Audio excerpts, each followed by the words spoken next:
Bonjour à tous, je tente de vous proposer des vidéos qui vont droit au but sur différentes fonctionnalités de Blender, différentes astuces, différents tips qui peuvent vous être très utiles, sans chercher, sans être perdu justement sur un projet assez complexe.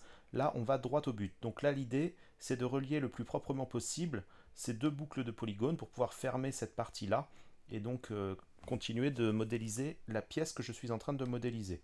Alors, j'ai fait un petit short déjà sur une partie de ce que je vous propose là. Donc ce sera aussi une vidéo très rapide mais qui sera un peu plus évoluée que le short. Là déjà dans un premier temps, ce qui serait bien pour avoir un maillage bien propre, c'est de aligner les points, d'avoir les points placés bien droits sur l'axe Y ici, que ce soit bien plat ici et bien plat ici avant de fermer là. Donc c'est ça qui apparaît déjà dans le short, mais je vais le refaire ici, dans cette vidéo un petit peu plus développée, mais qui reste quelque chose de rapide.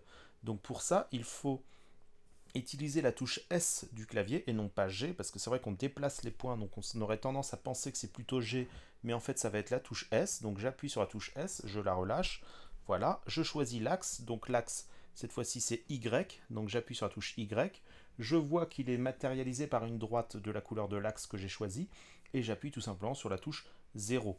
Et vous voyez que ça fonctionne, après je peux cliquer, hop, comme ça, et vous voyez que ça fonctionne très bien, même si vous avez plusieurs sélections. À chaque sélection va prendre en fait la moyenne du positionnement des points sur l'axe en question et les replacer tous au même niveau sur cet axe-là. Donc voilà, très bien ici. Maintenant, ce que j'aimerais, c'est pouvoir fermer ma forme ici. Alors, ce que je pourrais faire, c'est sélectionner les différents segments comme ça et faire un F pour fermer la forme. Et je vais faire tout le contour ici comme ça. Mais ça va être long et laborieux. C'est pas évident. Si j'utilise les points, ça va être encore pire. Déjà, je reviens sur une petite chose pour ceux qui ne savent pas, pour les débutants, pour pouvoir sélectionner les boucles de polygones, avoir déjà toute une boucle de polygones sélectionnée. Je fais un Alt-clic sur le segment en question et voilà, j'ai ma boucle de polygones sélectionnée.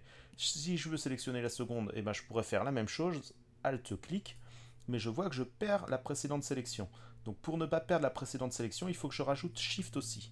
Shift enfoncé, donc je fais Shift, je garde Shift enfoncé, puis Alt enfoncé, j'ai les deux touches enfoncées avec mes doigts, et je clique sur la deuxième boucle, et là je vois que je garde bien mes deux boucles enfoncées. Je refais l'opération, Shift Alt, hop, cette boucle-là, j'ai bien mes deux boucles enfoncées, ici c'est parfait. Maintenant, à partir de là, pour pouvoir fermer cette zone-là entre mes deux sélections, c'est-à-dire ponter mes deux sélections, eh ben, je vais tout simplement aller chercher ici sur Arrête, je vais cliquer sur Arrête, et je vais cliquer sur la fonction relier boucle d'arrête. Hop, et voilà, j'ai fermé ma zone, c'est parfait, et donc j'ai pu clôturer ma modélisation sur cette partie-là. Ça fonctionne très très bien, je peux regarder tout autour ici, et voilà, pour ça. Alors, si ce genre de vidéos qui vont droit au but sur différents sujets, différentes astuces vous intéressent, il est important que vous likiez la vidéo, que vous me laissez un commentaire pour me le dire ou pour me poser une question pour un cas particulier par exemple. Abonnez-vous à la chaîne aussi. Tout ce soutien-là va me permettre de créer beaucoup plus de vidéos et d'améliorer toujours la qualité, d'avoir un petit peu plus de moyens pour faire évoluer la chaîne. Et donc je vous remercie pour ça. Vous pouvez aussi rejoindre le Patreon qui est en lien aussi dans la description et qui vous permettra d'avoir des choses plus poussées sur différents projets. Donc tout ça c'est en développement. Et je vais faire aussi des lives en passant par le Patreon directement avec vous sur vos projets, vous aider dans vos particularités, etc. etc. Alors merci beaucoup pour votre soutien et je vous dis à très bientôt pour une prochaine vidéo.